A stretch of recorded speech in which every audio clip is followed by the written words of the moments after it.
आपका जो है 12,500 पर मंथ लगेगा। 14 साल का उन्होंने मेरे को 14 ईयर्स का उन्होंने रीपेमेंट टाइम दिया है भरने के लिए, जिसमें वो आपका ना लाइफ इंश्योरेंस भी करेंगे। ठीक है, HDFC वाले। Hello everyone, once again welcome back to Shekhar vlog. तो आई होप जो है आप सारे भाई जो होंगे ठीक होंगे अपने घर पे। आज का जो ये व्लॉग है ये गाइज़ मैं लेके आ रहा हूँ एजुकेशन लोन के ऊपर, कि भाई जिनको नहीं मालूम, मैं जो हूँ कनाडा एजुकेशन लोन करा के आया हूँ। मैंने अपने एजुकेशन पे लोन लिया, स्टडी पे लोन लिया है। कितने तक का लोन लिया है, मतलब क्या ये कोऑर्डिनेटरल था या नॉन कोऑर्डिनेटरल था, कि मतलब क्या क्या प्रोसेस होता है, कितना टाइम लग जाता है इसमें, मैं आपको ना सारा कुछ इसमें समझाऊंगा। अगर किसी को लोन लेना है इन फ्यूचर, वो जैसे मैंने लोन लिया वो इस वीडियो के थ्रू उसको हेल्प मिल जाएगी और उसका भी लोन हो सकता है। तो मैं आपको सारा कुछ बताऊंगा कि मेरे लोन में क्या क्या कितना टाइम लग गया, कैसे मैंने लोन लिया। तो guys without wasting any time let's start this. तो चलिए अब ये ब्लॉग जो है स्टार्ट करते हैं। तो मैं आपको ना सारा कुछ जो है स्टेप बाय स्टेप बताऊंगा कि मतलब कैसे हुआ। सबसे पहले तो मैं आपको बता देता हूँ अपने बारे में, मेरा क्या एजुकेशन है, मेरी क्या स्टडी है। तो मुझे भाई जिनको नहीं मालूम, जो मेरा नाम जो है राज शेखर मेरा पूरा नाम है। तो मैं कनाडा आया हूँ स्टडी लोन लेके, एजुकेशन लोन लेके। जो मेरा जो कोर्स है वो है होटल एंड रिजॉर्ट ऑपरेशन। ठीक है, जो कि हॉस्पिटैलिटी कोर्स के अंडर आ जाता है। ठीक है, ये मेरा कोर्स है और फैंशो कॉलेज टोरंटो कैंपस में मैं पढ़ रहा हूँ अभी एट करंट। ठीक है, तो जो मेरा कोर्स है वो टोटल जो उसकी जो 1 साल की फ़ीस है वो 11 लाख रुपए है। और जो मैं लोन है ना, लोन मैं 15 लाख का लेके आया हूँ। अब मैं आपको स्टार्टिंग से बताता हूँ मुझे 15 लाख का लोन कैसे मिला, और बाकी के मतलब कनाडा जाने में 22 से 25 लाख रुपए लग जाते हैं और 15 लाख का लोन मिला, और बाकी के पैसे कैसे इंतज़ाम करे, मतलब कैसे हुआ सारा कुछ। तो अब मैं आपको स्टेप बाय स्टेप बताता हूँ। जो हूँ गाइस, मैं यहाँ पे कनाडा आफ्टर 12th आया हूँ। मैंने ग्रेजुएशन नहीं करी, मैं 12th के बाद आ गया, +2 करने के बाद। मेरी जो एज है अभी 19 ईयर्स का हूँ मैं, ज़्यादा बड़ा नहीं हूँ मैं। तो क्या सीन है कि मैंने अपनी 12th करी 2021 में, और मैं 2023 में कनाडा आया मई इनटेक में। तो क्या सीन था कि जो मेरी एजुकेशन थी वो आर्ट्स के ऊपर थी, तो मैंने हॉस्पिटैलिटी का कोर्स लिया। मैंने इसमें सारा कुछ लिखा हुआ है, अब मैं आपको स्टेप बाय सारा कुछ बताऊंगा, ध्यान से सुनना। और किसी को भी डाउट हो, मैं अपना इंस्टाग्राम का लिंक जो है सारा कुछ डिस्क्रिप्शन में दे दूँगा, आप फील फ्री करो और मेरे को कॉन्टैक्ट करो किसी भी टाइम। ठीक है, अब मैं आपको बताता हूँ कि क्या सीन होता है। जो एजुकेशन लोन है वो बहुत सारे वो देते हैं, क्या कहते हैं, SBI देता है, HDFC देता है, सारे देते हैं। पर जो SBI का जो मुझे मालूम है, मैंने ज़्यादा बैंक का पता नहीं करा, और कोई दे नहीं रहा था डिप्लोमा पे लोन। मैं जो डिप्लोमा लेके आया था, ग्रेजुएशन पे शायद मिल भी जाता है, पर मैं डिप्लोमा लेके आया था। तो डिप्लोमा में क्या था, SBI लोन नहीं दे रहा था। तो हमने एक जो है HDFC क्रेडिला करके एक बैंक है, ये स्पेशलिस्ट जो है वो एजुकेशन लोन ही प्रोवाइड करता है, HDFC क्रेडिला। जिनको नहीं मालूम उनको मैं बता देता हूँ। तो भाई सबसे पहले मैं आपको बेसिक बात बताता हूँ जिनको नहीं मालूम। एक होता है कोऑर्डिनेटरल, एक होता है नॉन कोऑर्डिनेटरल। इन दोनों में क्या फ़र्क है? कोऑर्डिनेटरल होता है जिसमें आप अपना घर वगैरह गिरवी रखते हो, एक हिसाब से जो चीज़ आपकी रजिस्ट्री होती है जिस चीज़ की, वो आप रखते हो। चाहे कोई प्लाट है, कोई आपका लैंडलॉर्ड है, कोई मतलब कोई खेत वगैरह है, कोई उस पे रखता है, तो उसको कोऑर्डिनेटरल कहते हैं। और जिसमें कुछ भी नहीं रखते हैं वो उसको नॉन कोऑर्डिनेटरल कहते हैं। मैंने 15 लाख का लोन लिया, मेरा जो था कोऑर्डिनेटरल था। मैंने हमारा जो है घर का एवल्यूएशन हुआ था कि मतलब कितने तक का बैठेगा, तो मेरा 15 लाख का लोन अप्रूव हुआ। अब मैं आपको सारा कुछ बताता हूँ। मैंने HDFC क्रेडिला से अपना जो है लोन करवाया है 15 लाख का एजुकेशन का। ये जो बैंक है ये सारी कंट्रीज़ का करता है, ये सिर्फ नहीं कि कनाडा का करता है, ये सारी कंट्रीज़ का करता है। ना तो ये कोई पेड प्रमोशन है कि भाई मेरे को कह रहे हैं कि प्रमोट करो, ऐसा कुछ नहीं है। मेरे को सिंपल मैंने बताना था मैंने कैसे लिया लोन। UK हो गया, कनाडा हो गया, यूरोप हो गया, सिंगापुर हो गया, ऑस्ट्रेलिया, न्यूजीलैंड, सब जगह का ये लोन करवाता है। ठीक है, HDFC क्रेडिला। इसका जो मेन ब्रांच है ना वो नासिक में है। ठीक है, नासिक में इसका मेन ब्रांच है, और बाकी इसका ब्रांच दिल्ली में भी है, गुजरात में अहमदाबाद में भी है। मेरा जो लोन है वो गुजरात अहमदाबाद से हुआ है, क्योंकि मेरे पापा आर्मी में थे, तो वहाँ पे वो उस टाइम पोस्टेड थे, तो उन्होंने मेरी वहीं से करा दी। ठीक है, और मैं जो हूँ 12th के बाद आया था और 15 लाख का लोन लेके आया था। अब लोन लेने के लिए क्या क्या डॉक्यूमेंट चाहिए होते हैं और क्या क्या होता है स्टूडेंट का। स्टूडेंट के जो डॉक्यूमेंट जो ये लोन लेने के लिए होता है, उसमें चाहिए होता है 10th क्लास की DMC, 12th क्लास की आधार कार्ड, पैन कार्ड, आपकी फ़ोटो, और सबसे मेन चीज़ आपका ऑफ़र लेटर, कॉलेज के ऑफ़र लेटर जो आप कनाडा में जब आप अप्लाई करोगे तो कॉलेज के ऑफ़र लेटर के बिना जो है आपको लोन नहीं मिलेगा। ठीक है, आपको सबसे पहले अपना ऑफ़र लेटर मंगवाना पड़ेगा लोन अप्रूव्ड कराने के लिए। ठीक है, ये तो हो गए स्टूडेंट्स के। अब मैं आपको बताता हूँ पेरेंट्स के क्या क्या लगते हैं। पेरेंट्स के ये डॉक्यूमेंट लगते ही हैं वैसे, जो मैंने अभी बताया, आधार कार्ड, पैन कार्ड, जो बेसिक चीज़ है। पर जो मोस्ट इंपॉर्टेंट है उनका ITR लगता है। जो पेरेंट्स आप मतलब जो मम्मी पापा है ना, उनका ITR लगेगा। ठीक है, तो उनका ITR लगेगा कि वो ITR भरते हैं नहीं भरते हैं। ठीक है, और ये जो सारा है ना, ये सारा कुछ जो है, ये सारा कुछ ऑनलाइन प्रोसेस होता है। मैं इनका जो है आपका टोल फ्री का नंबर जो है या स्क्रीन पे दिखा दूंगा, टोल फ्री का नंबर, और जितने भी मेरे पास इनके कॉन्टैक्ट होंगे वो सारा कुछ डिस्क्रिप्शन में दे दूंगा, आप उनको भी कॉन्टैक्ट कर सकते हो सीधा। ठीक है, ये जो है सारा कुछ गाइस ऑनलाइन प्रोसेस होता है। जैसे मतलब कि मैं ये नहीं कह रहा कि आप अपना जब ऑफर लेटर आए तभी आप ये प्रोसेस स्टार्ट करो। आप ये जो है प्रोसेस पहले भी स्टार्ट करवा सकते हो, ऑफर लेटर आने से पहले ही सारा कुछ तैयार करवा के रख लो। आप अपने डॉक्यूमेंट्स दे दो, सारा कुछ करा दो। जब ऑफर लेटर की ज़रूरत पड़ेगी, जब आपका ऑफर लेटर आएगा, आप ऑफर लेटर दे के आप अपना जो है आगे का प्रोसेस स्टार्ट करा दो। इससे क्या होगा, इससे जो है आपका टाइम भी कम लगेगा।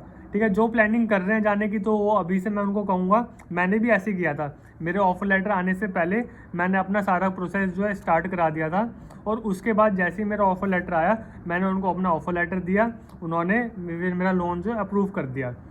तो क्या होता है इसमें सारा कुछ जो होता है ये ऑनलाइन प्रोसेस होता है। ये जो आपका लोन है वो आपका 1 महीने से 2 महीने के अंदर अंदर अप्रूव हो जाएगा, आपको लोन मिल जाएगा। ठीक है, अब बात करते हैं आपको कितने तक का लोन मिलेगा। मतलब क्या है, जैसे मेरा जो है, मेरे को 15 लाख का लोन मिला। कनाडा आने में मोस्टली जो है 22 से 25 लाख रुपए लगते हैं, सारा कुछ मिला के। GIC हो गया और आपकी कॉलेज की फ़ीस हो गई, फ़्लाइट हो गया, मतलब सारा कुछ एक्सपेंसेस वगैरह मिला के 22 से 25 लाख का खर्चा होता है। ठीक है, और जिन्होंने मेरी पहले वाली वीडियो नहीं देखी जिसमें मैंने बताया हुआ है सारा कुछ कि आपका कितना खर्चा बैठ जाता है कनाडा आने के लिए, उसका मैं जो है लिंक आई बटन में दे दूँगा, आप वहाँ जाके देख सकते हो। तो अभी मैं बताऊँगा कि आपको कितने तक का लोन मिलेगा। भाई जिनके अगर पापा जो हैं वो लैंडलॉर्ड हैं, मतलब जिनका खेती बाड़ी का काम है, या फिर किसी के, मतलब हर सबका अलग अलग बैकग्राउंड है। तो क्या होता है कि आप जो है जब लोन अप्रूव कराओगे अपना, मतलब लोन के लिए जब प्रोसेस स्टार्ट कराओगे, वो आपके घर में एक बंदा भेजेंगे, या फिर आपने जिस चीज़ के ऊपर लोन करवाना है वो आपको एक बंदा भेजेंगे। वो बंदा आएगा, अगर घर का लोन है तो घर की जो है सारी फ़ोटोज़ क्लिक करेगा, वो नापेगा, अपने टेप से नापेगा कितना लंबा है कितना चौड़ा है, सारा कुछ वो देखेगा, लेंथ वेर्थ। ठीक है, और उस हिसाब से जो है वो इवेल्युएट करेंगे कि आपके घर का जो है कितना इवेल्युएशन बैठता है, उस हिसाब से आपको आपका लोन मिलेगा। ठीक है, तो ये प्रोसेस था। हमारे घर में भी आया था अभी बंदा, सारी कमरों की फ़ोटो खींच के लेके गया, घर नाप के गया, सारा कुछ जो है करके गया, तो उन्होंने वो एवेल्युएशन करी तो मेरे को 15 लाख का लोन मिला। अब ये जो सारा प्रोसेस है, आप अपने डॉक्यूमेंट्स दे दोगे, सारा कुछ कर दोगे, सारा प्रोसेस चलेगा ऑनलाइन। ठीक है, उसके बाद क्या होगा, जैसे ही सारा कुछ प्रोसेस हो जाएगा, आप अपना ऑफर लेटर दे दोगे उनको, सारा कुछ, उनके बाद उनका आपके पास कॉल आएगा, उनका कॉल आएगा आपके पास, वो बोलेंगे कि भाई आप जो है आप ब्रांच में विज़िट करो। आपको ब्रांच में विज़िट करना पड़ेगा साइन वगैरह करने के लिए, सारा कुछ आपको साइन करना पड़ेगा, डॉक्यूमेंटेशन, उनके एग्रीमेंट्स, उनके रूल्स, उनके रेगुलेशन, सारा कुछ पढ़ के आपको उस पर सिग्नेचर वगैरह करना पड़ेगा। इसमें स्टूडेंट्स को जाना पड़ेगा वहाँ पे, जिस स्टूडेंट के नाम पे लोन हो रहा है उसको जाना पड़ेगा, और 2 गार्डियन को जाना पड़ेगा, जो कि इन केस स्टूडेंट अगर अपना लोन नहीं भर पाता तो उनके पेरेंट्स जो हैं, जो उनके गार्डियंस बन रहे हैं, तो उनको देना पड़ेगा वो लोन। तो ये 3 लोग वहाँ जाते ही जाते हैं। ठीक है, मेरे केस में क्या हुआ था, मेरे पापा, मेरी मम्मी और मैं गया था।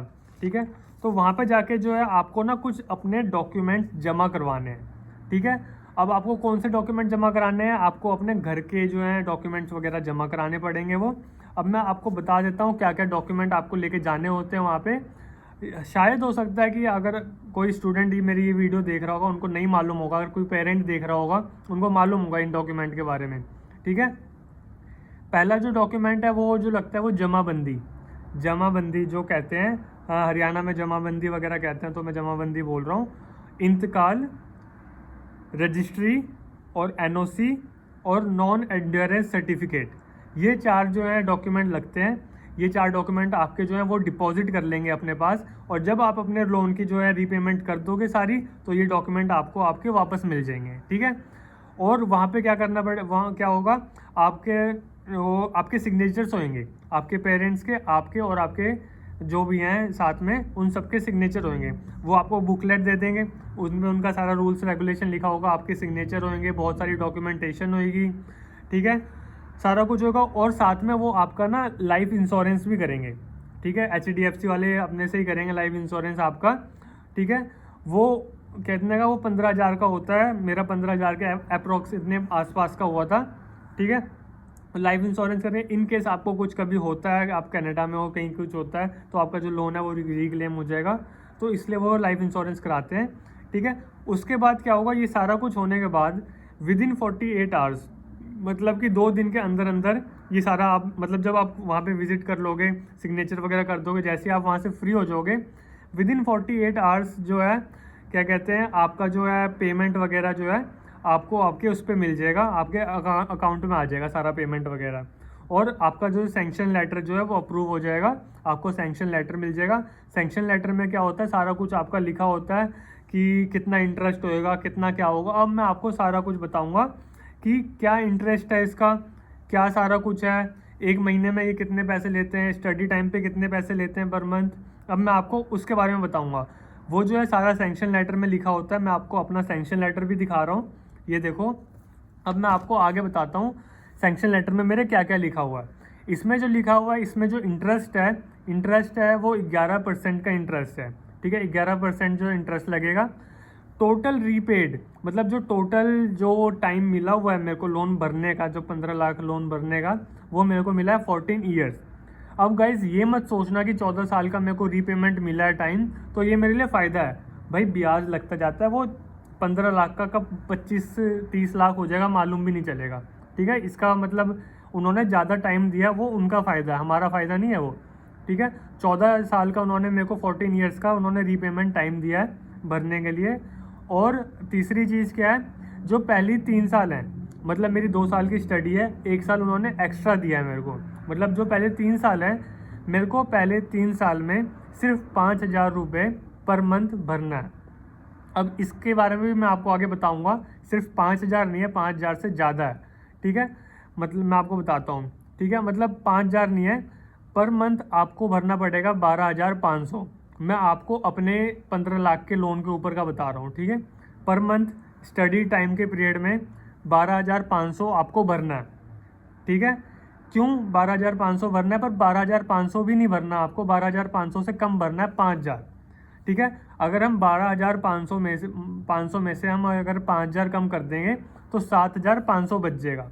वो 7,500 जो है हर महीने ऐड ऑन होता जाएगा। मतलब 3 साल है ना, 3 साल है।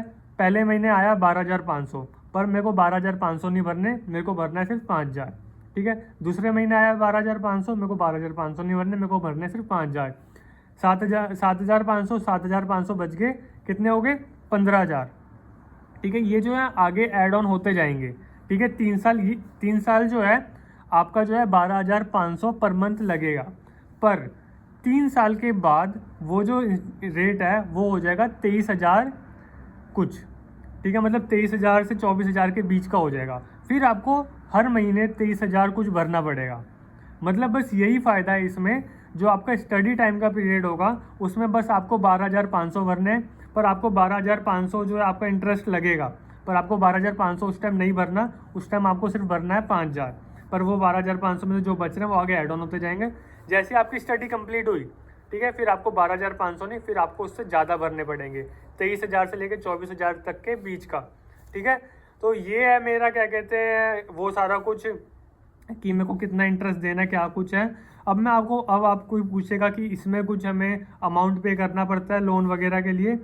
इसमें गाइस बस एक जो है ऑर्गेनाइजेशन फ़ी लगती है, ठीक है। 25 से 26,000 के बीच की ऑर्गेनाइजेशन फ़ी लगती है, ठीक है। तो बस यही इसमें जो हमारा यही जो है खर्चा आया था। और अगर आपको कुछ जानना हो इसके बारे में तो वो भी मैं आगे आपको बता दूंगा, मेरे से पूछ लो इंस्टाग्राम पे मैसेज करके।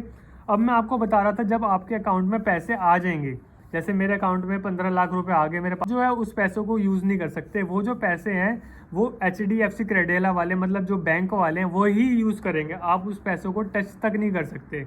आपका जो है कॉलेज की फ़ीस और आपके जो है GIC वगैरह जो है सारा कुछ वो भरेंगे, ठीक है। आप जो है ये मत सोचना कि मेरे अकाउंट में आ गया तो मैं खुद ही भर दूंगा ना। आपका जो है फ़ीस है, आपका जो वो है, वो सारे कुछ आपके वो वाले भरेंगे, आपके बैंक वाले भरेंगे, मतलब HDFC क्रेडेला वाले भरेंगे। आपको कुछ भी नहीं करना पड़ेगा। तो गाइज़ इस व्लॉग में इतना ही था।